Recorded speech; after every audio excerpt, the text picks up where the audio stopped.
Assalamualaikum warahmatullahi wabarakatuh. Perkenalkan, nama saya Nadia Yolanda Salsabila. Saya dari Prodi Manajemen Pendidikan Islam dengan NIM 232101030013. Saya dari Fakultas Tarbiyah dan Ilmu Keguruan. Di sini saya akan memaparkan materi saya yang berjudul Teori Kognitivisme dan Penerapannya dalam Pembelajaran. Definisi kognitif. Kognitif berasal dari kata cognition yang artinya mirip dengan knowing atau pengetahuan. Kognisi ini merujuk pada proses pengolahan dan penggunaan pengetahuan secara luas. Teori belajar kognitif lebih fokus pada proses belajarnya daripada hasilnya, serta memperhatikan peristiwa internal. Berbeda dengan behaviorisme yang hanya menitikberatkan pada hubungan stimulus dan respon. Teori kognitif ini menganggap belajar melibatkan proses berpikir dengan kompleks. Teori belajar kognitif memisahkan diri dari teori behavioristik dengan menekankan pentingnya proses belajar daripada hasilnya. Pendukung teori kognitif ini menyatakan bahwa belajar melibatkan lebih dari sekedar hubungan stimulus dan respon.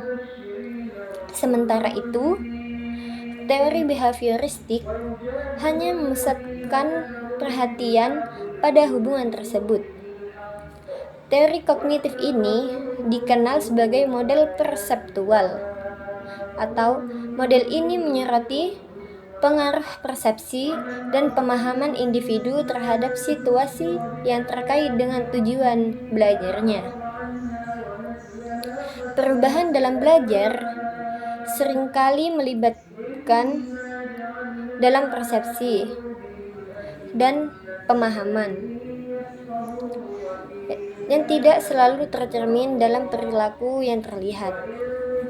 Teori belajar kognitif lebih fokus pada proses belajar daripada hasilnya, serta memperhatikan peristiwa internal. Teori kognitif dikenal sebagai model reseptual. Model ini menyoroti pengaruh resepsi dan pemahaman individu terhadap situasi yang terkait dengan tujuan belajarnya. Teori ini menyatakan bahwa belajar melibatkan proses internal yang mencangkup ingatan, retensi, pengolahan informasi, emosi, dan aspek-aspek mental lainnya. Teori belajar kognitif lebih menekankan bahwa belajar adalah proses yang menjadi dalam pikiran manusia. Adapun tujuan dari pembelajaran kognitif adalah untuk membantu peserta didik mendapatkan pengalaman yang akan meningkatkan kualitas mereka dan jumlah tingkah laku mereka. Tingkah laku ini mencangkup pengetahuan, keterampilan, nilai, dan norma yang berperan sebagai pengadilan sikap dan perilaku peserta didik. Kelebihan dari teori belajar kognitivisme sebagai berikut. 1. Membantu siswa menjadi lebih kreatif dan mandiri, serta memudahkan pemahaman bahan pelajaran. 2. Kurikulum pendidikan di Indonesia cenderung mengutamakan pengembangan pengetahuan individu melalui teori pembelajaran kognitif. 3. Pendekatan pembelajaran kognitif memungkinkan pendidik memberikan dasar materi dan memberikan tanggung jawab pengembangan kepada peserta didik. 4. Penerapan teori kognitif memungkinkan pendidik meningkatkan daya ingat peserta didik terhadap materi pembelajaran. 5. Pada materi kognitif menyatakan bahwa kognisi berkaitan dengan kreasi atau inovasi, sehingga dalam pembelajaran kognitif peserta didik didorong untuk menghasilkan hal baru atau memperbaiki yang sudah ada. Ciri-ciri belajar aliran kognitivisme yaitu 1. Termasuk fokus pada aspek internal manusia. 2. Prioritas terhadap keseluruhan daripada bagian-bagian. 3. Penekanan pada peran kognitif. 4. Penekanan pada waktu saat ini. Dan yang kelima, perhatian terhadap pembentukan struktur kognitif. Ciri khas pembelajaran kognitif terletak pada proses memperoleh dan menggunakan representasi mental yang mewakili objek atau pengalaman. yang kemudian diekspresikan melalui tanggapan, gagasan, atau lambang. Contohnya yaitu saat seseorang sedang menceritakan pengalamannya ketika berjalan ke luar negeri. Tempat-tempat yang dikunjungi oleh mereka tidak bisa dibawa pulang, namun pengalamannya itu dapat direpresentasikan dalam kata-kata saat bercerita. Model pembelajaran kognitif menekankan bahwa perilaku seseorang dipengaruhi oleh persepsi dan pemahaman mereka terhadap situasi yang terkait dalam tujuan. Perubahan dalam pembelajaran seringkali terjadi dalam bentuk persepsi dan pemahaman yang tidak selalu termanifestasikan sebagai perilaku yang terlihat. Dua teori utama yang digunakan untuk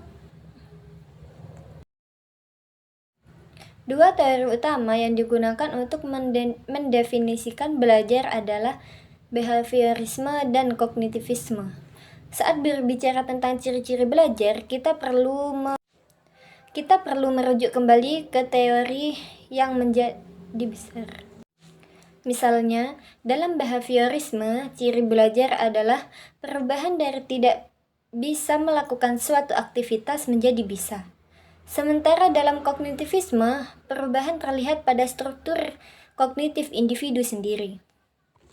Namun, dalam buku Belajar dan Pembelajaran, Ainur Rahman menyebutkan ciri-ciri umum belajar yaitu 1. Belajar terjadi karena disadari atau disengaja. 2. Belajar terjadi karena interaksi antar individu maupun dengan lingkungan. 3. Belajar ditandai dengan adanya perubahan. Yang ditandai dengan adanya perubahan dari segi perilaku, efektif, kognitif, verbal, maupun moral.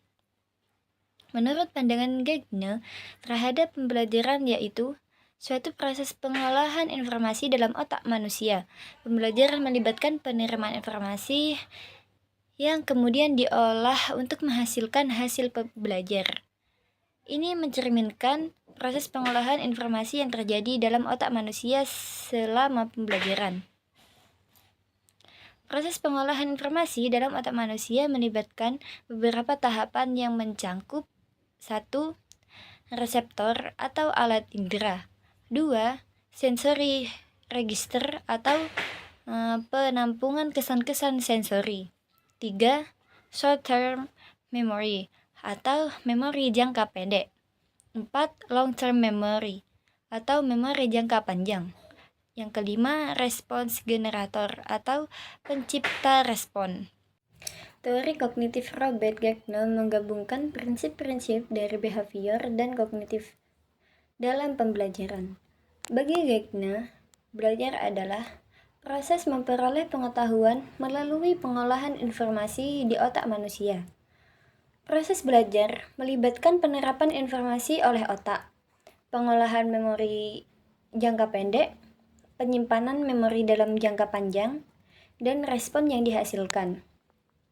Gagne mengidentifikasi 8 tahap dalam proses belajar, diantaranya yaitu 1.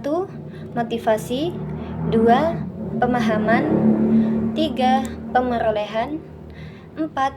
Penyimpanan, 5. Pengingatan kembali, 6. Generalisasi, 7. Perlakuan, 8. Timbal balik. Gagne memperhatikan masalah-masalah belajar yang kompleks dan menyimpulkan bahwa pengetahuan dasar atau keterampilan sederhana yang dipelajari mempengaruhi kemampuan untuk belajar yang lebih kompleks. Menurut Gagne, terdapat 5 kategori kemampuan belajar yaitu 1.